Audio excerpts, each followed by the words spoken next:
Saudara-saudaraku, pada kesempatan hari ini kita boleh kembali belajar kebenaran firman Tuhan. Mari kita mau baca di dalam Injil Lukas pasal 12 ayat 54 sampai 56.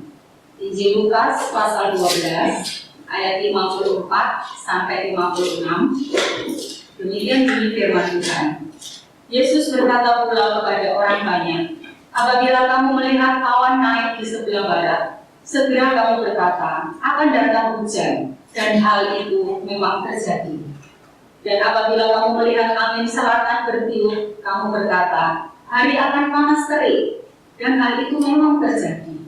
Hai orang-orang munafik, rupa bumi dan langit kamu tahu menilainya. Mengapakah kamu tidak dapat menilai zaman ini? Saudaraku, di ayat ini kita lihat Tuhan Yesus menegur orang banyak yang mengikutinya. Mereka waktu lihat awan, mereka tahu sebentar lagi hujan. Pada waktu melihat angin bertiup, mereka tahu sebentar lagi hari panas ini. Tuhan Yesus mengatakan, kalau rupa langit melihat awan, kamu tahu. Rupa bumi melihat angin, kamu tahu. Tapi mengapa kamu tidak dapat menilai zaman ini? Saya beri tema firman Tuhan pada pagi hari ini, tanggap dengan keadaan zaman. Tanggap dengan keadaan zaman. Kalau saya mengatakan arti tanggap itu artinya mengerti. Tapi tidak cukup mengerti. Setelah mengerti, lalu harus diikuti dengan menindaklanjuti. Itu namanya tanggap.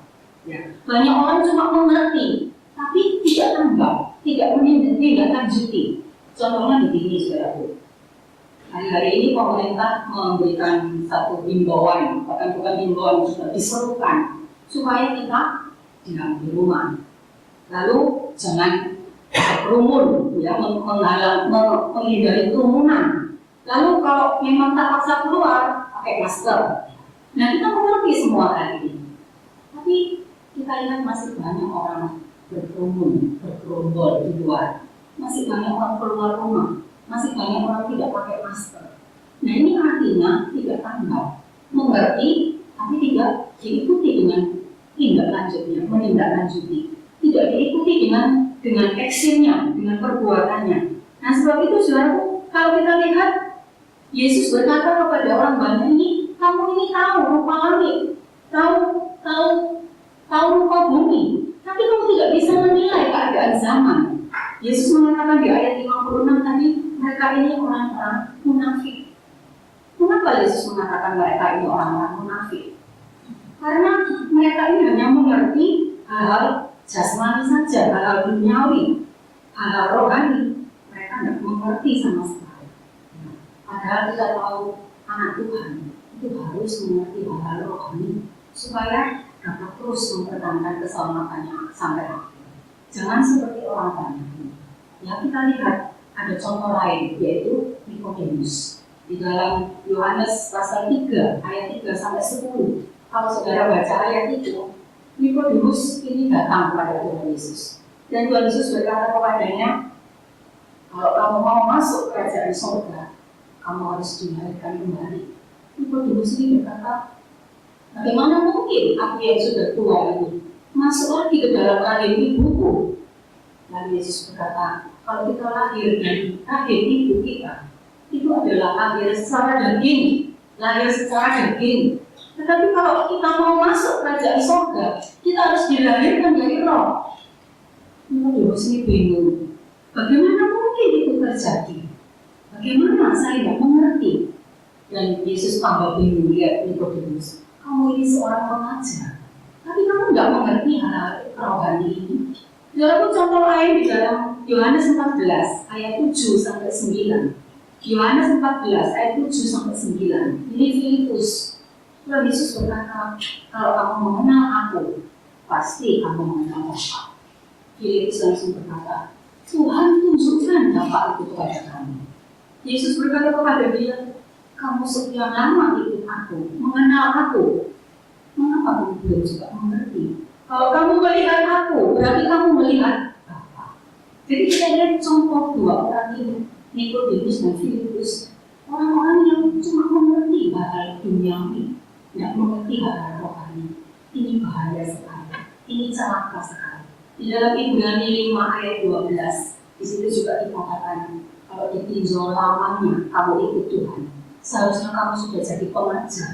Ibrani 5 ayat 12, seharusnya kamu sudah jadi pengajar, tapi ternyata kamu masih anak-anak, masih perlu susu, nggak bisa makanan keras. Firman Tuhan pengajaran nggak bisa.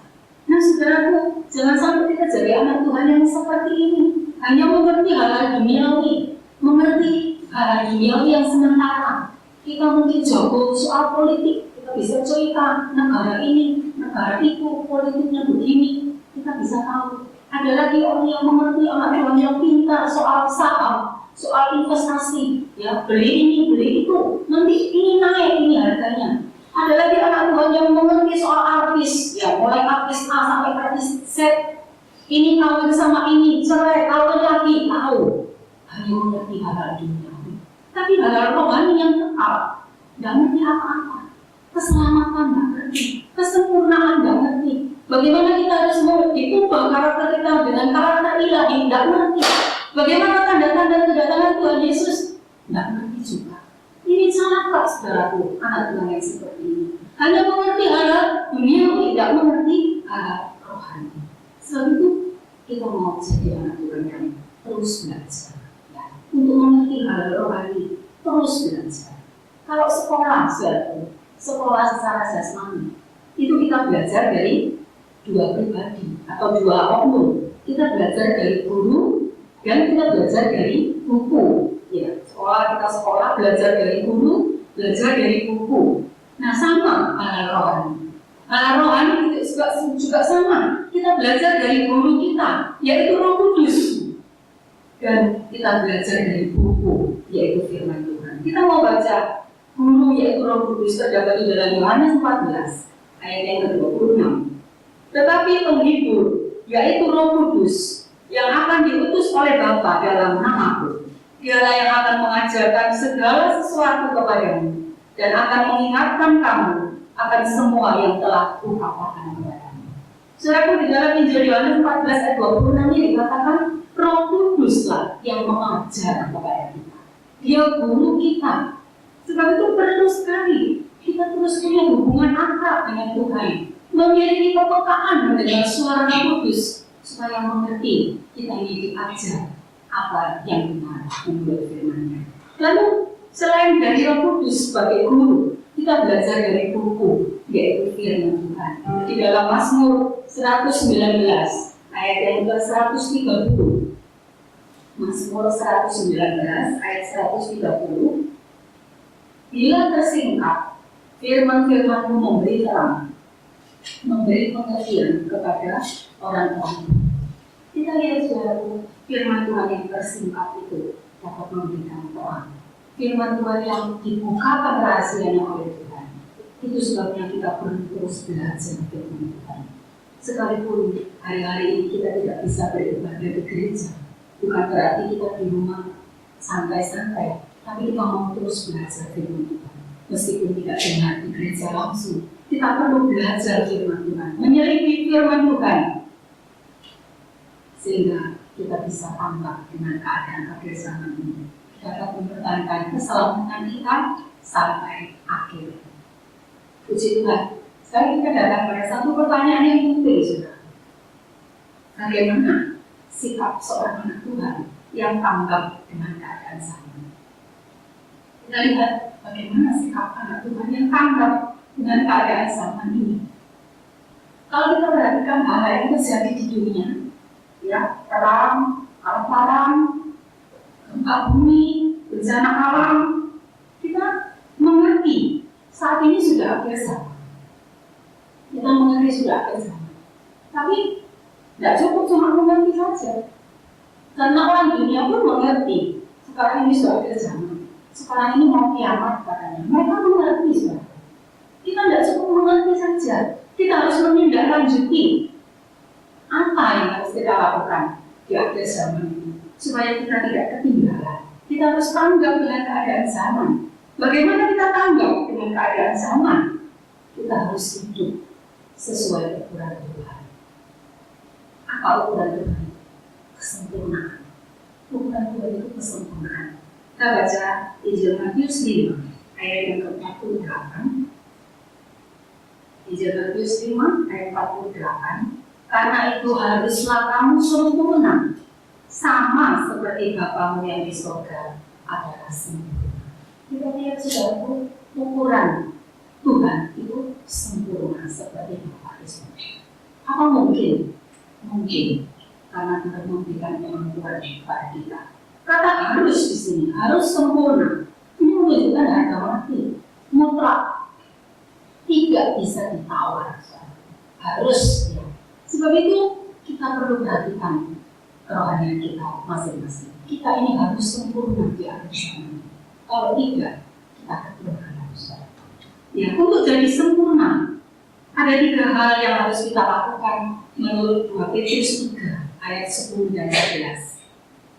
Untuk jadi sempurna, saya ulangi, kita harus melakukan 3 hal yang terdapat di dalam 2 Petrus 3 ayat 10 dan 11. Yang pertama, yaitu kita harus berjaga-jaga. Itu terdapat di dalam 2 Petrus 3 ayat 10 bagian A. 2 Petrus 3 10 bagian A dikatakan ayat ini, tetapi hari Tuhan akan tiba seperti pencuri. Hari Tuhan itu seperti pencuri. Saudara, kita tidak tahu kapan pencuri datang kan? Tiba-tiba dia datang lalu membobol rumah kita tidak tahu. Seperti itu juga kita tidak tahu persisnya, tepatnya Tuhan Yesus datang. Sebab itu dikatakan kalau hari Tuhan datang seperti pencuri, dikatakan oleh Injil Matius 24 ayat 42. Berjaga-jaga.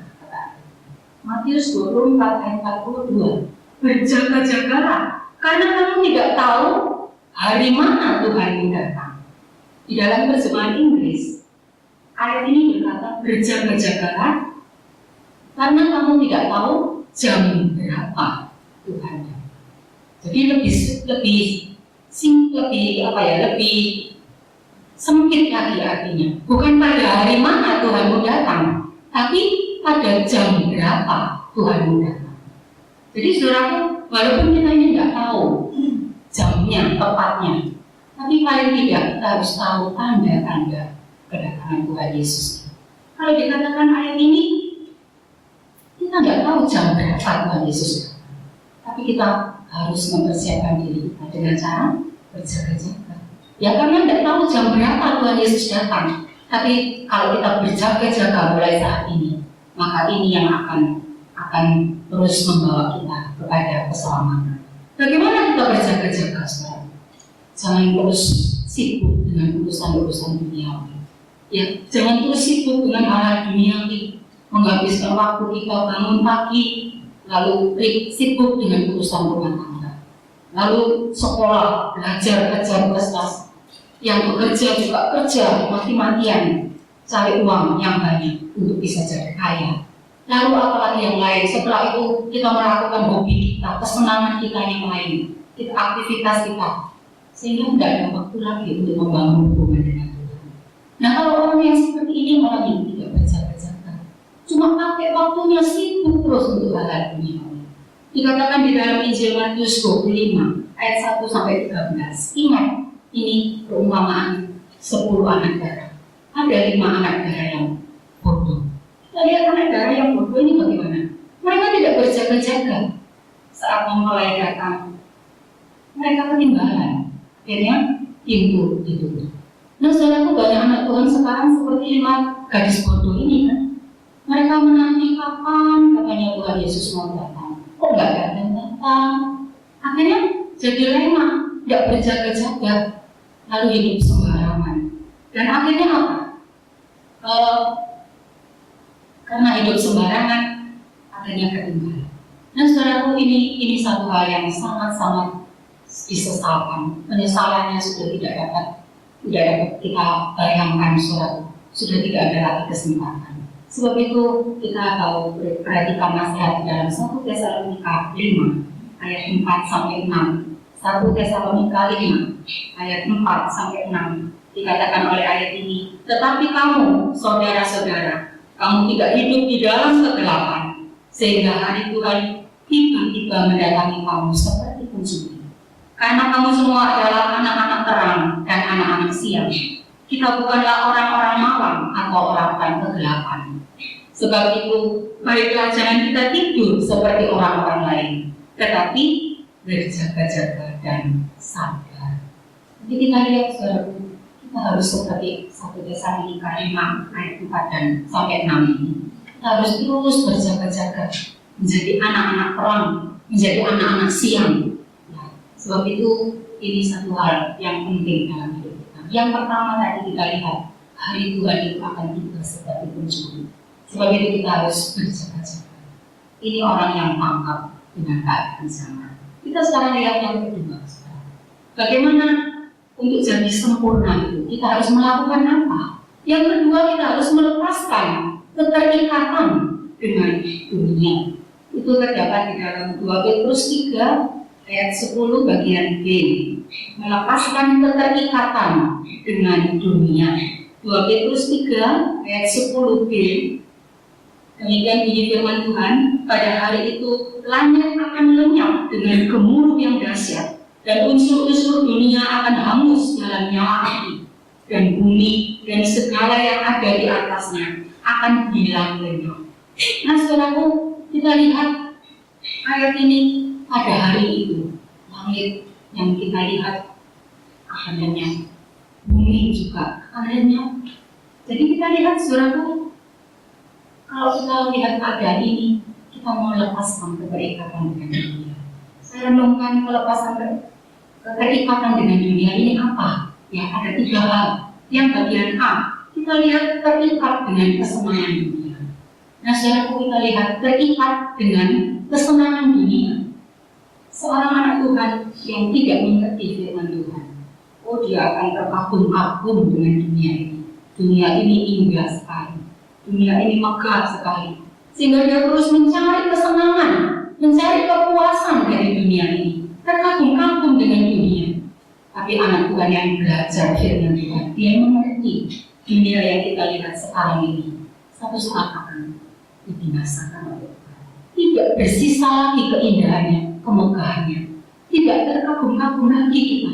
Sebab itu kalau kita tanggap dengan keadaan zaman, kita tidak akan terpesona dengan dunia ini, dengan kesenangan dunia ini. Sebaliknya, kita akan terus terikat kepada Tuhan. Kita akan melepaskan keterikatan dengan dunia dan kita terikat kepada Tuhan. Ya, anak Tuhan yang masih menikmati dunia, masih terikat dengan kesenangan dunia. Dia masih bisa happy di dunia, lebih dari terikat kepada Tuhan. Berarti dia belum bertemu dengan Tuhan Yesus. Seperti yang dikatakan Rasul Paulus di dalam Filipi 3 ayat 7 sampai 8. Filipi 3 ayat 7 sampai 8. Paulus katakan dia menganggap dunia dan segala kemuliaannya itu seperti sampah, tidak berarti. Segala kemuliaannya, baik itu jabatan, kehormatan, nama besar dan lain-lain yang dunia berikan, itu seperti sampah, tidak berarti dibandingkan pengenalan akan pribadi Tuhan Yesus. Saudaraku, kita sudah mencapai titik seperti ini atau belum? Kalau kita masih senang-senang dengan keadaan dunia, kita masih menikmati dunia ini, saudaraku, kita jauh dari surga. Tapi kalau kita seperti Rasul Paulus, dia menganggap dunia ini, kesenangan dunia, kehormatan dunia, itu seperti sampah, tidak ada artinya dibanding pengenalan akan Tuhan Yesus. Jadi ini kita lihat yang pertama, terikat dengan kesenangan dunia. Yang bagian B, terikat dengan harta sekarang. Yang tidak saja terikat dengan kesenangan dunia, banyak anak Tuhan terikat dengan harta. Kalau sudah diberkati Tuhan, yang diingat perkara-perkara memuaskan dagingnya. Ini terikat dengan harta. Di dalam Injil Matius pasal 19 ayat yang ke-21, di situ diceritakan ada seorang muda yang kaya. Dia datang kepada Tuhan Yesus. Dia bertanya, apa yang harus aku berbuat supaya aku memperoleh hidup yang kekal? Jadi kita lihat orang muda ini tanggap dengan keadaan zaman. Dia tidak memikirkan hal duniawi. Ya. Dia bertanya, apa Tuhan yang harus aku lakukan untuk memiliki hidup yang kekal? Dan Yesus berkata, turuti perintah-perintah Tuhan. Jangan membunuh, jangan mencuri, dan lain sebagainya. Jadi katakan sudah, ternyata orang muda ini luar biasa. Dia sudah melakukan perintah-perintah Tuhan. Tapi Tuhan Yesus berkata, kalau engkau mau sempurna, ada satu kekurangan. Kalau engkau mau sempurna, mari jual segala milik, berikan kepada orang-orang miskin. Setelah itu, engkau akan memperoleh harta di surga. Kita lihat orang muda ini pergi dengan sedih, sebab dia terikat dengan harta. Aduh, ya apa ini kalau harta saya harus diberikan? Dia terikat dengan harta. Saudara, banyak anak Tuhan seperti orang muda. Sebab itu kita mau perhatikan hidup kita. Jangan terikat dengan harta yang kita miliki. Kata satu ayat, kalau harta di bumi ini mengat dan karat itu dapat merusakkannya. Tapi kumpulkan harta yang di surga, itu harta yang kekal. Nah saudara, kalau Tuhan memberkati kita dengan harta yang lebih, mari kita mau pakai untuk pekerjaan Tuhan, untuk pelayanan, untuk hamba Tuhan yang membutuhkan, atau saudara-saudara lain yang membutuhkan. Jangan terikat dengan harta. Itu yang akan membuat kita kehilangan keselamatan. Bagian C sekarang kita lihat. Terikat setelah dengan kesenangan dunia, terikat dengan harta. Ada lagi sekarang terikat dengan keluarga. Saudara, keluarga ini orang-orang yang kita sayangi. Ini bisa jadi penghalang kita untuk masuk surga. Kalau kita mengasihi mereka lebih dari mengasihi Tuhan. Jadi kita baca di dalam Injil Matius 10 ayat yang ke-37. Matius 10 ayat yang ke-37. Barang siapa mengasihi bapa atau ibunya lebih daripadaku, ia tidak layak bagiku. Dan barang siapa mengasihi anaknya laki-laki atau perempuan lebih daripadaku, ia tidak layak bagiku. Saudara, bapak, ibu, dan anak ini adalah orang-orang terdekat kita yang kita kasihi. Tapi ayat ini mengatakan kalau kita mengasihi mereka lebih dari mengasihi Tuhan, kita tidak layak begitu. Tidak layak artinya kita tidak masuk rencana keselamatan Tuhan. Apakah kita salah mengasihi mereka? Tidak, tentu saja tidak. Kita mengasihi keluarga kita, tapi kita harus mengasihi Tuhan lebih dari mengasihi keluarga kita, orang-orang dekat kita. Bahkan kalau kita baca di dalam Matius 10 ayat yang ke-39, Injil Matius 10 ayat 39, kalau kita mengasihi diri kita sendiri lebih dari Tuhan, itu juga membuat keselamatan kita hilang. Kita baca ayat ini, Matius 10 ayat yang ke-39. Barang siapa mempertahankan nyawanya, ia akan kehilangan nyawanya. Dan barang siapa kehilangan nyawanya karena aku, ia akan memperolehnya. Jadi artinya saudaraku, kalau kita mengasihi diri kita lebih dari mengasihi Tuhan, mempertahankan nyawa itu mengasihi diri kita, sayang diri, sayang nyawa, kita juga akan tidak selamat. Sebab itu, mari kita perhatikan, kita mau melepaskan keterikatan kita dari hal-hal dunia, dari kesenangan dunia, dari harta dunia, dan dari keluarga. Yang harus kita lakukan adalah kita mau terus terikat kepada Tuhan. Kita masuk pada nomor 3, bagian yang terakhir. Untuk jadi sempurna, kita harus melakukan hal yang ketiga, terdapat di dalam 2 Petrus 3 ayat yang ke-11. 2 Petrus 3 ayat yang ke-11. Jadi, jika segala sesuatu ini akan hancur secara demikian, betapa suci dan salehnya kamu harus hidup. Kita lihat ayat ini, saudaraku. Jika segala sesuatu nanti akan hancur, betapa suci dan salehnya kita harus hidup. Yang ketiga, untuk jadi sempurna, kita harus suci dalam segala segi kehidupan kita. Saudaraku, kata betapa suci dan salehnya kamu harus hidup, itu menunjukkan sungguh-sungguh kita harus suci. Sungguh-sungguh sudah tidak boleh main-main lagi di akhir zaman ini. Saat ini kita lihat orang-orang tidak peduli dengan kesucian. Yang penting senang, yang penting untung, ya. Segala cara dihalalkan. Ya. Tapi kita lihat anak Tuhan yang tambah dengan keadaan zaman ini. Dia mau terus dalam keadaan suci, tidak mau terpengaruh dengan keadaan dunia, tidak mau serupa dengan dunia. Roma 12 ayat 2 ayat itu mengatakan, jangan kamu jadi serupa dengan dunia ini, tetapi berubahlah sehingga kamu dapat membedakan mana kehendak Tuhan yang berkenan, yang baik, yang berkenan, yang sempurna. Saudaraku, ini sikap seorang anak Tuhan yang tanggap dengan keadaan zaman. Dia tidak terpengaruh dengan keadaan dunia, tapi dia tidak serupa dengan dunia ini. Dia mau terus diubah jadi sama seperti Tuhan Yesus. Di dalam 1 Petrus 1 ayat 15, ayat itu jelas mengatakan, tetapi hendaklah kamu menjadi kudus dalam seluruh hidup. Sebab Tuhan yang memanggil kita itu kudus. Sama seperti Dia kudus, kita harus kudus dalam seluruh hidup kita. Saudaraku, kalau dikatakan seluruh hidup, berarti dalam seluruh segi hidup kita, baik di sekolah kita harus kudus, baik di pekerjaan kita harus kudus, baik saat pacaran kita harus kudus, baik saat kita sudah berumah tangga pun harus kudus, bahkan sampai pikiran pun harus kudus. Ya. Tidak ada orang yang tahu, tapi pikiran kita juga harus kudus. Ya. Nah, saudaraku, kalau kita lihat hal ini, mari kita perhatikan, kita lihat hidup kita masing-masing. Sekarang ini kita perhatikan keadaan zaman. Jangan sampai kita cuma mengerti sekarang sudah akhir zaman, tapi kita sampai-sampai. Sebaliknya kita mau tanggap dengan keadaan zaman, menindaklanjuti dengan memberikan satu peringatan terus di dalam diri kita. Aku harus sempurna seperti Bapa di surga. Bagaimana caranya sempurna? Tadi kita sudah belajar. Untuk jadi sempurna, kita harus berjaga-jaga. Yang nomor 1, kita harus melepaskan keterikatan dengan hal dunia, apakah itu kesenangannya, hartanya, ataupun keluarga.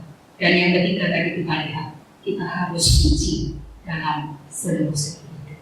Ayat terakhir kita mau baca di dalam Roma 13 ayat ke-11. Roma 13 ayat ke-11. Kamu mengetahui keadaan waktu sekarang, yaitu saatnya telah tiba bagi kamu untuk bangun dari tidur. Sebab sekarang keselamatan sudah lebih dekat bagi kita daripada waktu kita menjadi percaya. Saudara, kita lihat waktu sekarang, dikatakan sudah saatnya kita bangun dari tidur. Tidak boleh lagi santai-santai dengan keadaan kita. Di hari-hari yang lalu, kalau kita mungkin kurang sungguh-sungguh, mari sekarang kita perbaiki. Masih ada kesempatan, kita mau bersungguh-sungguh. Sebab sekarang keselamatan itu sudah lebih dekat lagi sejak kita menjadi percaya. Puji Tuhan, saudaraku, biarlah firman Tuhan ini boleh menjadi berkat untuk kita semua, menjadi satu peringatan. Kita mau lebih berhati-hati, kita mau tanggap memperhatikan